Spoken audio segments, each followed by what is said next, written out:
Buenos días, soy Tasia Aránguez, soy profesora de Filosofía del Derecho en la Universidad de Granada y quiero agradecer la oportunidad de presentar una ponencia en este gran congreso, en esta nueva edición del Congreso Nodos del Conocimiento.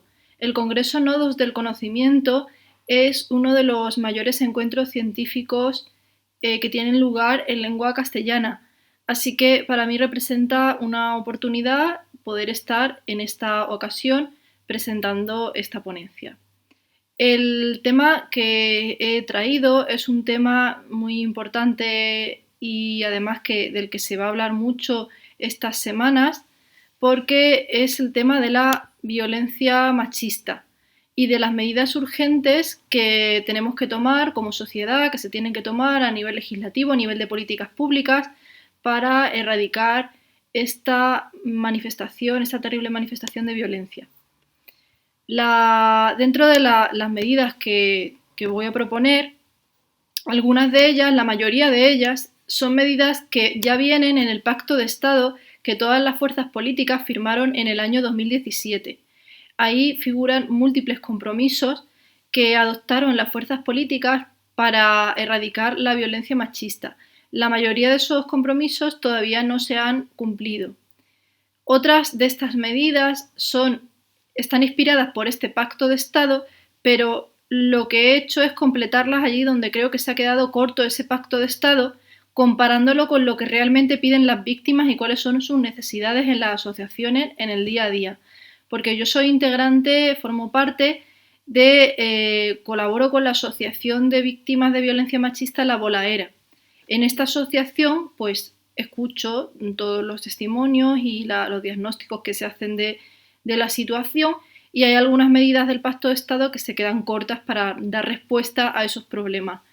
En tercer lugar, también incorporo una serie de medidas que he propuesto pues, por iniciativa propia, inspirada precisamente en esas reivindicaciones de las asociaciones o bien en también mi propio análisis crítico del Código Penal y de la Ley Integral y de otras leyes, de las lagunas o vacíos que hay en el sistema jurídico. Bueno, pues teniendo en cuenta esto, voy a comenzar con la exposición de las medidas que yo considero que son urgentes y que mejorarían o nos ayudarían en la erradicación de la violencia machista. Bien, la primera de ellas, esta es una que sugiero yo, que me baso en lo que señalan las asociaciones de víctimas, no viene en el Pacto de Estado, es la modificación del Código Penal para introducir el delito de feminicidio. Este delito debería castigar cualquier asesinato de una mujer cometido por un hombre, incluyendo no solo los casos de violencia de género, que son los casos que la Ley Integral define como aquellos en los que hay una relación de pareja con el asesino, sino también hay que incluir todos esos casos que quedan fuera de la Ley Integral, pero que deberían ser penados con un delito especial diferente a homicidio o asesinato, un delito especial que se refiera a los casos en los que la asesinada es una mujer, sea dentro de la pareja o sea fuera de ella. Y ahí hablamos, por ejemplo, de casos en los que la mujer era vecina del asesino o era una desconocida.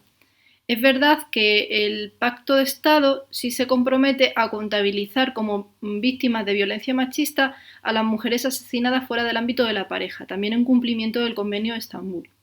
Pero esto pues vemos que no se ha hecho y que debería, bueno, la contabilización sí, pero debería existir una figura penal específica para los asesinatos de mujeres, que sería el feminicidio. Actualmente no existe ninguna figura penal específica para los asesinatos de mujeres, incluso aquellos que tienen lugar dentro de la pareja, tampoco existe una figura distinta al homicidio o al asesinato, es decir, no existe el feminicidio en el Código Penal y debería existir. En segundo lugar, las sobrevivientes de toda forma de violencia sexista, o sea, de violencia por razón de sexo, incluida la violencia sexual, el maltrato en la pareja, el matrimonio forzado, la mutilación genital y otras, deberían recibir asistencia precisa de solución habitacional en su caso, asistencia psicológica, inserción laboral. Por supuesto, los recursos asistenciales deberían también estar disponibles para los familiares de las mujeres asesinadas, con independencia de si el feminicidio fue violencia de género, se ocurrió en el marco de la pareja o si tuvo lugar fuera de ella. Es decir, es necesario extender el marco o, digamos, crear marcos asistenciales similares al que hay en la ley integral para las víctimas de violencia machista en la pareja y mediante otras leyes integrales o reformas legislativas crear marcos asistenciales similares para otras situaciones de violencia contra las mujeres que figuran en los tratados internacionales. En tercer lugar, sugiero también, estas son medidas propias, sugerencias propias, la introducción de una agravante de sexismo, que se pueda aplicar que se aplique obligatoriamente a delitos como lesiones, mutilación genital, matrimonio forzado o agresiones sexuales. Actualmente existe una agravante por razón de sexo en el Código Penal, es decir, una circunstancia agravante que permite poner una pena mayor a aquellos delitos que se cometen por razón de sexo. Pero esa agravante está unida al resto a conductas de odio, a lo que llama como conductas de odio, es decir, a la homofobia, a delitos cometidos por racismo, por motivos ideológicos, es decir, no está desvinculada, sino que está unida. Realmente no existe una agravante autónoma de sexismo o por razón de sexo. Es necesario, además, actualmente se exige a la víctima que pruebe que el agresor tenía intención machista para que se aplique el agravante, porque es un agravante que depende de un dolo, de una intención del agresor, de un dolo específico. Sin embargo, esto pues no debería ser así, no debería considerarse que los delitos por razón de sexo son análogos a los delitos de odio. Y esto no debería ser así porque delitos de odio contra minorías, ¿no? No debería ser así porque obviamente toda violación es un crimen sexista, eso es obvio. Mientras que no todo ataque a una persona homosexual está motivada por homofobia. Por eso no tiene sentido exigir a la víctima de violencia machista en cualquiera de sus manifestaciones que demuestre la intención machista del agresor.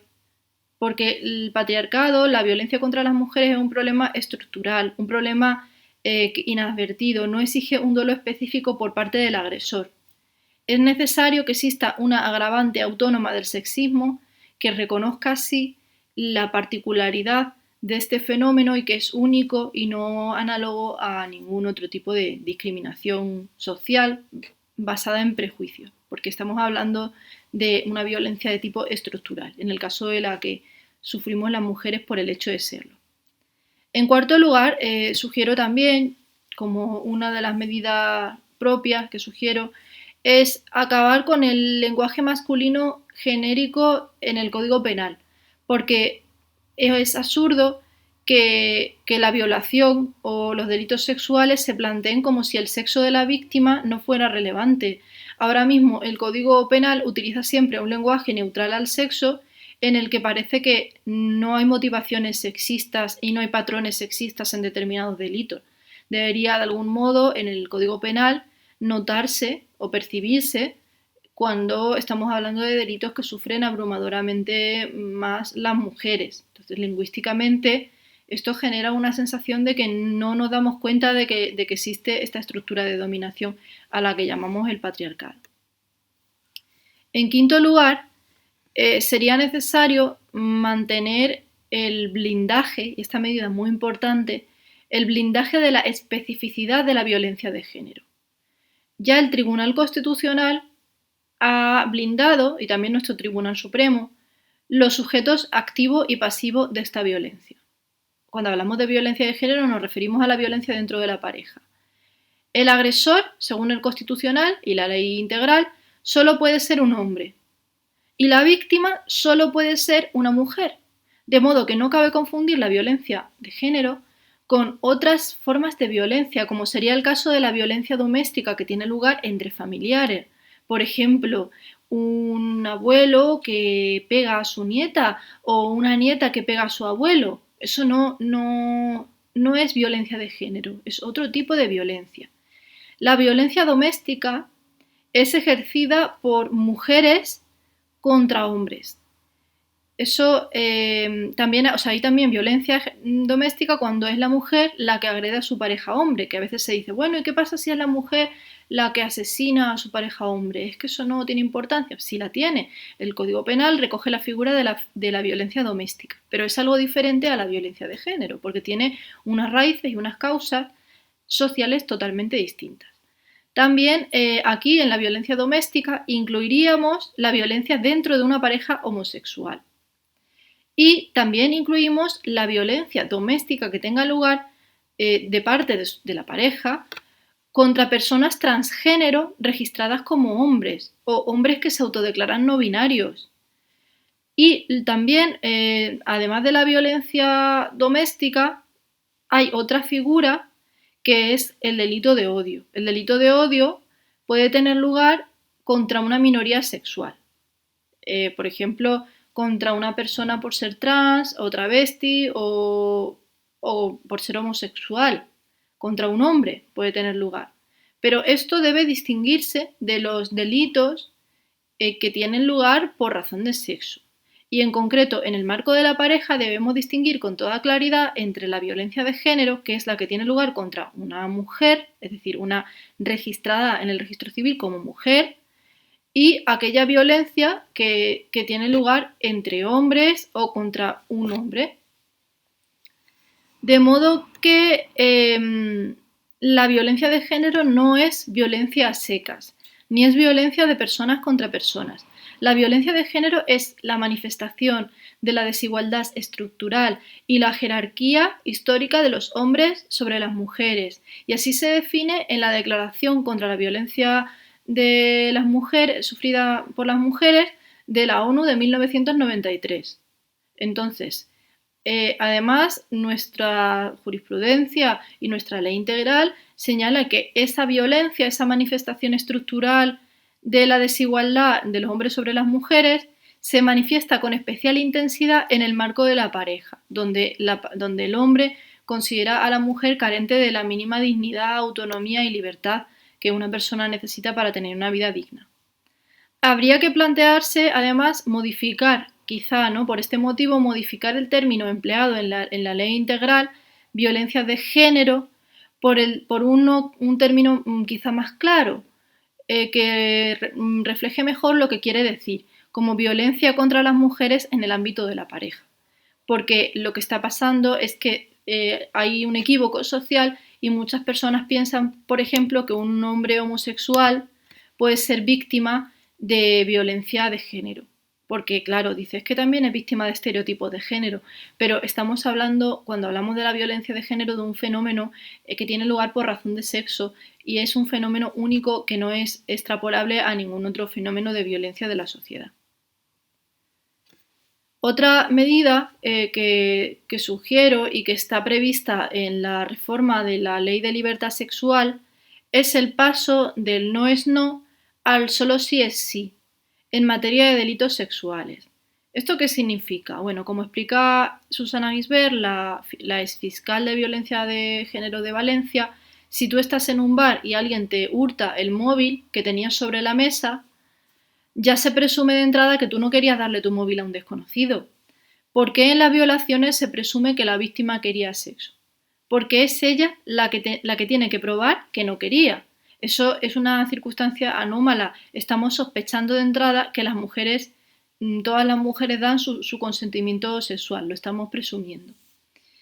Por eso este salto del no es no al solo sí es sí es una mejora jurídica. Es una mejora jurídica y no supone, como a veces se cree, prescindir de la prueba o saltarse la presunción de inocencia, porque obviamente igual que cuando te roban el móvil tienes que demostrar que efectivamente tiene que haber unas imágenes o algún tipo de prueba que muestra que efectivamente esa persona cogió tu móvil, lo que tú no tienes que entrar es en que tú no querías que te lo quitaran, eso no tienes que entrar, obviamente no, pues igual habrá que mostrar que ese coito tuvo lugar, habrá que demostrar el entorno o ese contexto que es coherente o consistente con el testimonio que tú estás dando, pero no tiene sentido que exijamos a la mujer probar que ella no quería, porque probar que no quieres es lo que en derecho se llama probatio diabólica, una prueba imposible.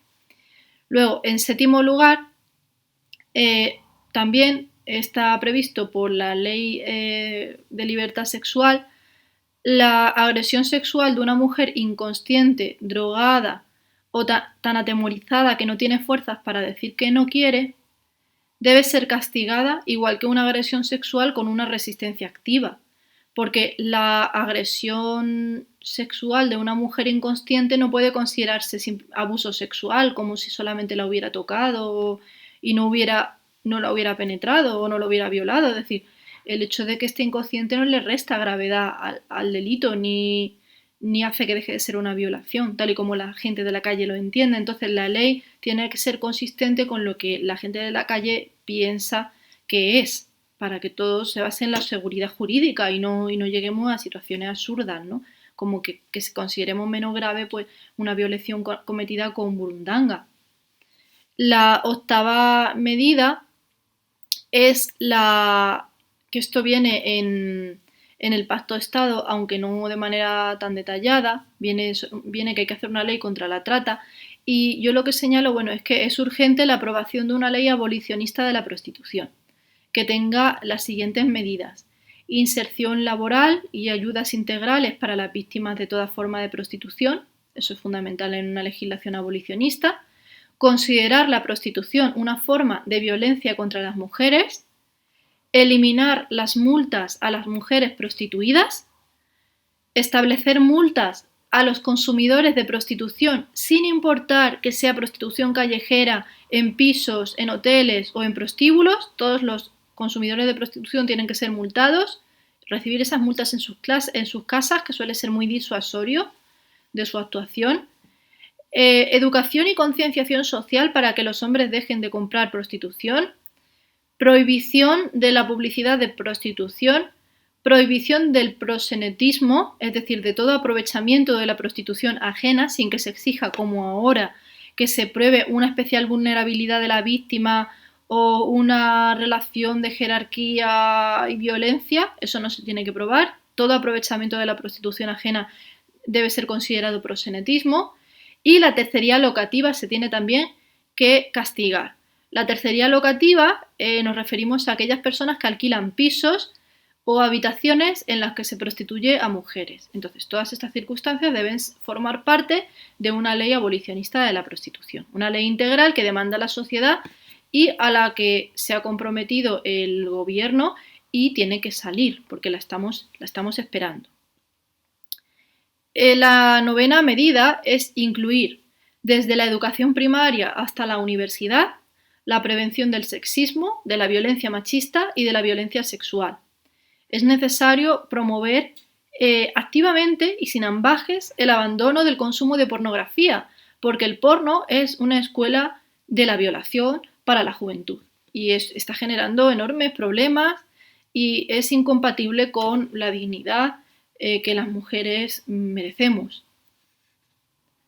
La décima medida es que se estudie en el temario de historia durante la educación obligatoria y también en el temario de filosofía durante el bachillerato. Habría que estudiar la historia del movimiento feminista.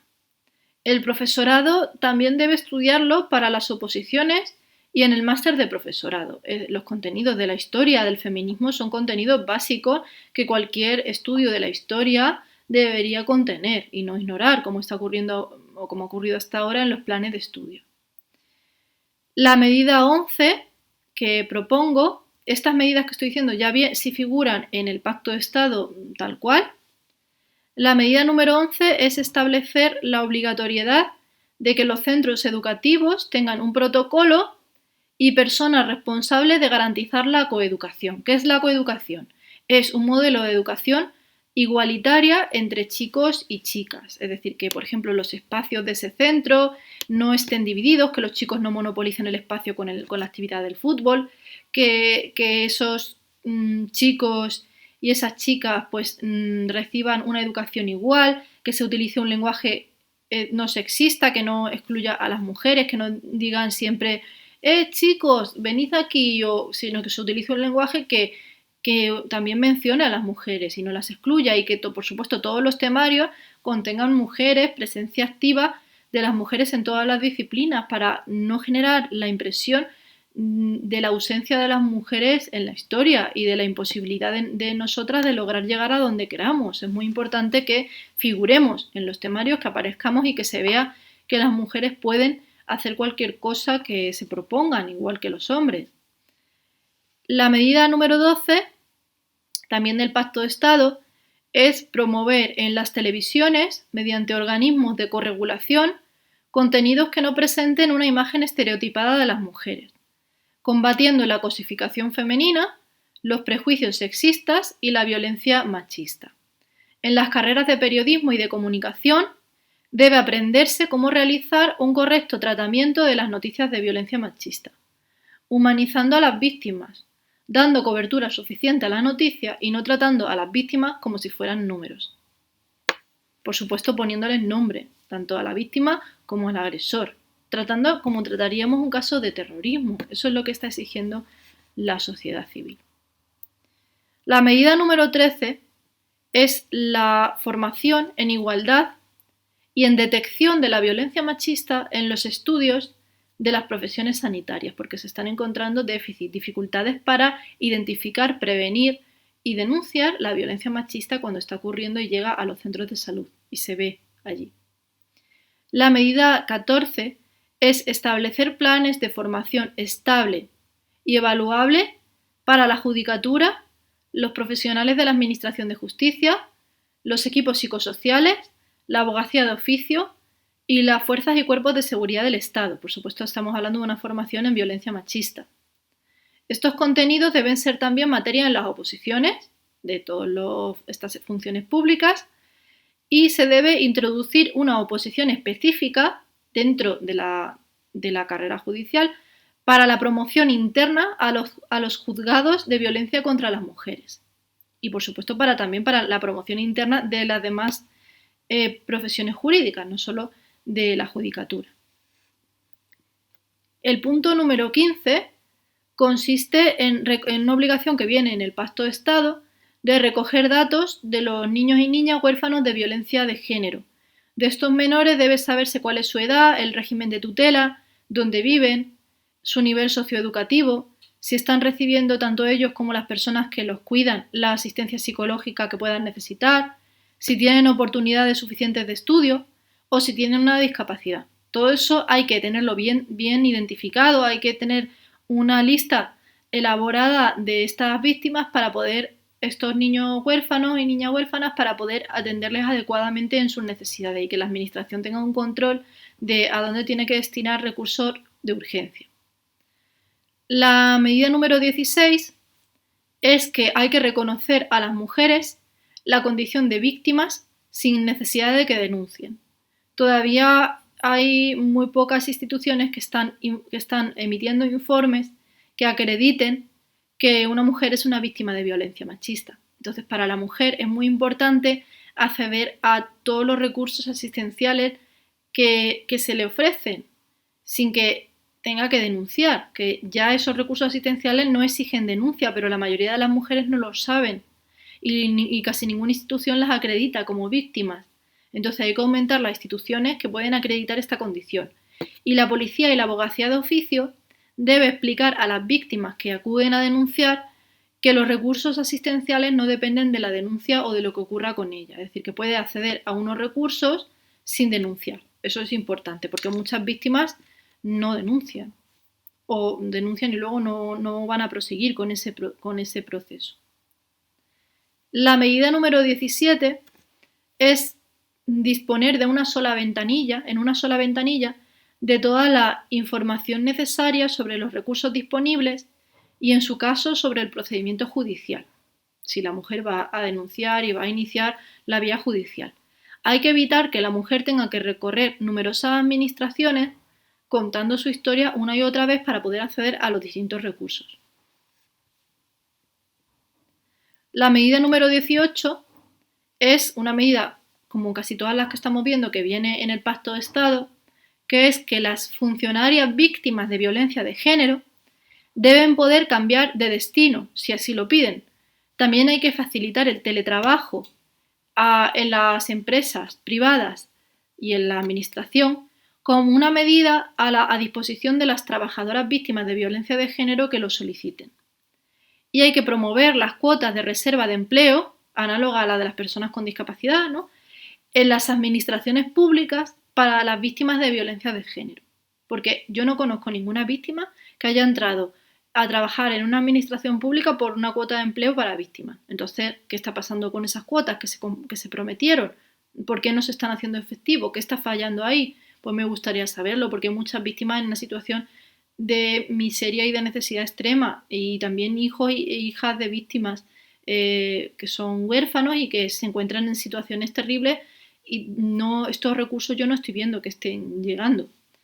La medida número 19 es eliminar, que es importante que lo sepan las chicas jóvenes, sobre todo, las que han sufrido violencia de género o las que son hijas o hermanas de una víctima de violencia de género, una víctima mortal, tienen que saber que se pueden eliminar los requisitos de nota para el mantenimiento de las becas de estudio de las víctimas de violencia de género o de violencia contra las mujeres, ¿no? Se debería extender pues a todas las formas de violencia, como violación, como cualquier forma de violencia contra las mujeres. Y también a sus familiares también se debe pues extender todo este requisito, ¿no?, de la nota para el mantenimiento de la beca, para que puedas seguir estudiando, y el hecho de que tú hayas sufrido violencia machista pues no te merme o te impida seguir estudiando. Está también facilitar la entrada en la facultad, aunque no hayas alcanzado la nota de corte, cuando acredites una circunstancia reciente de violencia de género. Si acreditas esta circunstancia, o ha sido asesinada tu hermana, tu pariente, tu prima, alguien que viva, una mujer que viva contigo, ¿no?, que sea de tu núcleo familiar inmediato, eso te ha afectado mucho psicológicamente y obviamente, ¿no?, como afecta en estos casos, pues es de sentido común que la hija o el hijo de la mujer que ha sido asesinada, pueda continuar estudiando, aunque ese año pues se le haya roto por el dolor, ¿no?, pero eso no interrumpa, no suponga la interrupción de sus estudios y de su vida. La medida número 20 es proporcionar una renta de inserción a las víctimas de violencia de género y proporcionar un subsidio de desempleo para las que se encuentren sin trabajo. Esto dice el Pacto de Estado que debe financiarse con los presupuestos generales del Estado. También hay que simplificar el acceso de las víctimas a ayudas económicas o ayudas de inserción laboral, porque aunque esto figura en el Pacto de Estado, la realidad es que luego no estamos viendo que les estén llegando a muchas víctimas estas ayudas económicas y estas ayudas a la inserción laboral. ¿Cuáles están siendo los obstáculos burocráticos que están impidiendo el acceso a estas medidas? ¿Qué está pasando con ellas? ¿Por qué hay víctimas en una situación desesperada económicamente? Esto pues no debería estar pasando. La medida número 21 es impedir los desahucios. Esta no viene así, o sea, viene estudiar por qué se producen estos desahucios en el Pacto de Estado, ¿no? Pero hay que ser más contundente. Esta la he ampliado un poco con respecto a lo que viene en el Pacto de Estado. Hay que impedir los desahucios de las víctimas de violencia de género o de sus familiares, evitando que el asesinato de la mujer, o bien el suicidio o el cese de la actividad laboral del agresor, porque entra en prisión, deja de hacer lo que siempre venía haciendo, conlleven la pérdida de la vivienda de la víctima o el desahucio de sus hijos e hijas que ahora viven con otros parientes. Hay que impedir tanto los desahucios hipotecarios de estos menores y sobre todo pues que se queden sin una solución habitacional. Estas situaciones hay que estudiarlas y sobre todo hay que darles respuesta en su posible variabilidad, porque son pues variadas, ¿no?, diferentes. Luego está la medida que propongo número 22, es una medida que viene en el Pacto de Estado, que es elaborar y mejorar los protocolos de detección de la violencia de género en los ámbitos educativos en todas las etapas, violencia de género que esté sufriendo ese menor en su casa o esa menor, que esté presenciando, que esté viviendo, y también la violencia de género que pueda sufrir una chica adolescente. Eso hay que saber detectarlo. Y la violencia sexual, también hay que saber detectarla. Y también protocolos en el ámbito sanitario. En el ámbito sanitario tiene que haber unos protocolos efectivos que permitan identificar una mujer víctima e iniciar, pues eso, una actuación administrativa frente a eso. La medida 23 que propongo viene en el Pacto de Estado y consiste en compartir información entre administraciones y hacer seguimiento de los condenados por violencia de género, por proxenetismo o por delitos sexuales, y en particular en aquellos casos de hombres que han salido de prisión, que ya fueron condenados, incluso cuando son de otros países, un violador, un asesino de otro país que viene al nuestro, y tenemos que saber, todas las administraciones tienen que tenerlo perfectamente localizado y tienen que saber qué es lo que está pasando y tenerlo vigilado, porque hay que prevenir la futura comisión de nuevos delitos de violencia sexual o de asesinatos que podrían impedirse. Entonces, todos estos condenados por delitos contra las mujeres que denoten o indiquen un futuro acto de violencia, pues deben tenerse en cuenta y seguirse activamente por parte de la Administración. La medida 24 es no expulsar ni sancionar, esto viene en el Pacto de Estado, a las migrantes irregulares que sufran violencia de género. Lo que ha de ampliarse también a lo que sí prevé la Ley de Libertad Sexual es que una mujer que sufra agresión sexual, violación o otra forma de violencia sexista y lo denuncie, que no sea expulsada, ahora que encima lo denuncie y como lo ha denunciado ya hemos descubierto que está en situación irregular y la expulsamos. Pues no vamos a castigar a la mujer que denuncia un delito. Entonces hay que buscar medidas para permitir que continúen estando en nuestro país. También las víctimas de prostitución y de trata deben recibir también esta medida de estar en nuestro país. Y de hecho esa medida viene en el protocolo de Palermo, firmado por nuestro país, que dice pues que no se puede expulsar a una víctima de trata. No la puedes expulsar y mandarla a su país para que allí la mafia le haga algo o le hagan algo a su familia. Es decir, hay que garantizar una solución legal a estas víctimas. La medida 25 es vigilar de modo intensivo al maltratador, especialmente cuando se dicta sentencia y todavía no se ha ejecutado, es decir, cuidar esos tiempos muertos porque son muy peligrosos. Castigar de modo severo el quebrantamiento de la orden de alejamiento. Y para que pueda garantizarse que en todos los casos de riesgo haya una patrulla en la puerta, o sea, una vigilancia activa del agresor mejor que de la víctima, para que no tenga que estar la víctima todo el día encerrada en su casa por miedo. Para que pueda garantizarse un activo seguimiento y una vigilancia real, es necesario incrementar la dotación personal de las unidades policiales especializadas, porque a día de hoy esto no se está en absoluto garantizando. Y hay víctimas en situación definidas como de riesgo extremo y no cuentan con una protección efectiva en su día a día. Y dicen que es que las van a asesinar. Entonces esto no puede estar pasando. Que haya mujeres atemorizadas y metidas en su casa como si fuese un búnker. La medida 26 es mejorar la valoración del riesgo.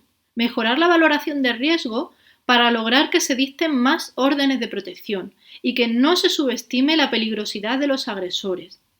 Además, es necesario que los criterios para valorar el riesgo no sean cerrados y también que se incluyan ítems que tengan en cuenta las amenazas como voy a matar a las niñas, porque se ha estimado riesgo bajo en casos como estos, con unas consecuencias mortales, debido a que no venían preguntas sobre menores en el protocolo. Esto es urgente corregirlo. La medida número 27 es garantizar que agresor y víctima no tengan que verse ni convivir en aquellos casos en los que viven cerca, estudian en el mismo lugar o trabajan en sitios cercanos o en el mismo sitio. Hay que disponer de protocolos para evitar y solventar estas situaciones de peligrosidad. La medida número 28 es impedir que las víctimas se encuentren en la puerta del juzgado o en el pasillo con el agresor o con su familia. Evitar la repetición de las declaraciones de las víctimas una y otra vez, empleando medios audiovisuales para que los diferentes profesionales puedan escuchar la declaración que ya se hizo. La medida número 29 es dotar de medios personales, o sea, de más personal, a los equipos psicosociales y a las unidades de valoración forense, para que los jueces y las juezas puedan contar sin retrasos con los pertinentes informes periciales sobre la gravedad de la violencia y sobre el riesgo, evitando la situación de colapso de los juzgados y de retraso indefinido de estos procesos, y que los peritajes se hagan con tanto tiempo de retraso y de modo tan breve y tan escueto que carezcan al final de valor o de verdadera indagación de lo que está pasando, de la situación de la víctima. Propongo como medida número 30 la absoluta prohibición de la mediación o coordinación parental en los casos en los que exista denuncia o indicios de violencia de género. Está totalmente fuera de lugar cualquier tipo de mediación civil en un proceso en el que existe un indicio de violencia machista, porque esto es una manera de aumentar la victimización de la mujer y de poner a un mismo nivel a quien daña y a quien es dañada. Y eso no puede ser, es una manera de alimentar la violencia machista y de invitar a la mujer a que encima medie, escuche, ceda frente a su agresor. La medida número 31 es que la custodia compartida, esta medida viene en el Pacto de Estado como todas las que estoy señalando, pero esta sí la he aumentado, porque es verdad que lo que viene en el Pacto de Estado se quedaba muy corto y lo que las víctimas piden es algo mucho más tajante y mucho más claro y además es muy urgente. Entonces piden, en primer lugar, la custodia compartida no puede imponerse en casos de condena o de denuncia de violencia de género o de sospecha o indicios de violencia de género. No puede haber una custodia compartida siempre que haya el mínimo indicio de violencia de género, aunque no quede probada, aunque quede archivada por falta de prueba. Y luego también en los casos en los que haya sospecha, aunque sea pequeña, de abuso sexual hacia los menores. No puede haber custodia compartida en un caso en el que se sospecha de algo tan grave como todo esto. El régimen de visitas también tiene que suspenderse. Los maltratadores no deben tener derechos ni de custodia ni de visitas. Los menores no pueden visitar al padre en prisión, que eso lo dice el Pacto de Estado. Por tanto, no deben ir las víctimas con sus hijos a puntos de encuentro para hacer entrega al maltratador, condenado o en proceso, de hacer entrega de sus hijos, o en los casos en los que haya la más mínima sospecha de violencia sexual contra ellos, de que el padre es un abusador sexual, pues no deberían tener que ir a un punto de encuentro a hacer entrega de esos niños y niñas. La medida 32 es que todos los huérfanos y huérfanas a causa de la violencia de género, así como otros familiares económicamente dependientes, reciban una prestación de modo inmediato, tramitada de oficio por la Administración, y su cuantía tiene que ser análoga al de las víctimas del terrorismo.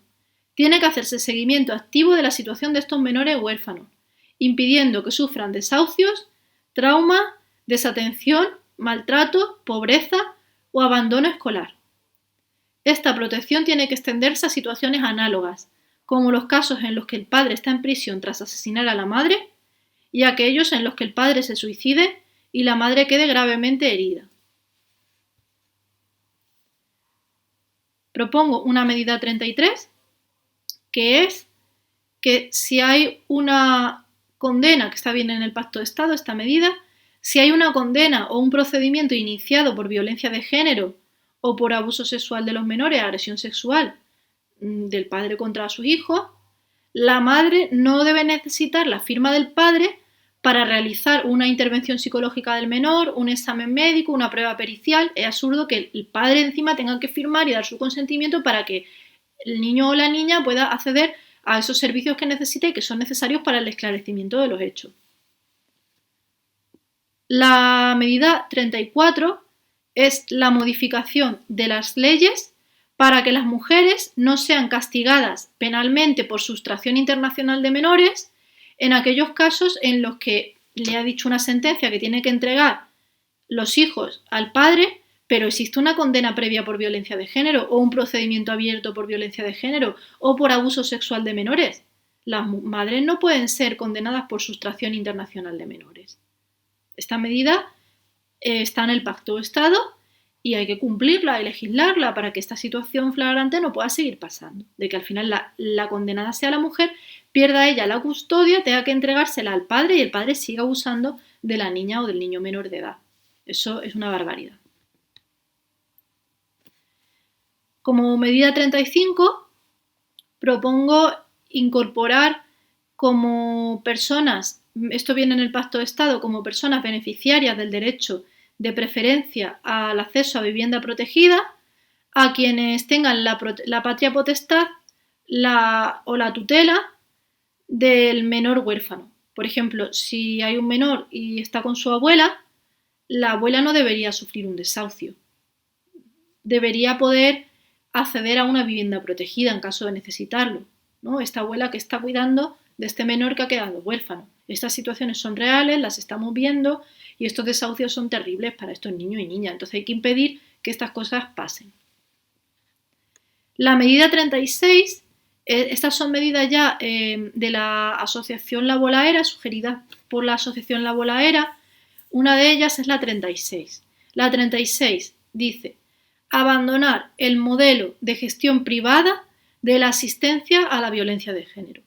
Los recursos asistenciales como pisos tutelados, centros residenciales, instituciones que acreditan la condición de víctima, deben ser todos servicios públicos y especializados, realizados por personas expertas que accedan por oposición. Quienes trabajen en estos centros además tienen que tener un régimen de incompatibilidad para evitar que se invite a las víctimas a pagar peritajes e informes privados de alto precio y escaso valor probatorio. Los informes tienen que ser obligatorios y emitidos por los servicios públicos. Eso es la situación. De modo que es muy importante para evitar la corrupción y para garantizar que la asistencia sea de calidad, especializada y bien formada, que pasemos a un modelo público de gestión de la violencia machista, análogo al que existe en otros países. En nuestro país está todo mediante concesiones administrativas a diferentes empresas o ONGs, o sea, organizaciones pues asistenciales. Y esto pues no puede ser. Esta situación no puede ser y tiene consecuencias en las víctimas, en el día a día. La medida 37, también una medida reivindicada por la Asociación La Bolaera, es la auditoría del dinero del Pacto de Estado. Debe revisarse la gestión del dinero. ¿Por qué las víctimas y los huérfanos continúan con problemas de extrema marginalidad, sin solución habitacional, sin trabajo o en constante peligro sobre su vida y su integridad física? Mientras existan víctimas en estas situaciones extremas, carece de sentido que se destinen recursos del Pacto de Estado a otros fines menos perentorios. De modo que la última la última medida que es necesario resaltar es esta necesidad de que el dinero se audite y se gestione de manera adecuada, haciendo un listado de las necesidades que hay en cada provincia, en cada zona, y cuáles son las necesidades más perentorias, las personas que necesitan de modo más inmediato esos fines, y mirar si se están proporcionando o no se están proporcionando. Eso es necesario para mejorar la vida de las víctimas de violencia machista. Bueno, pues con esto he concluido esta exposición y espero que haya resultado de interés. Muchas gracias.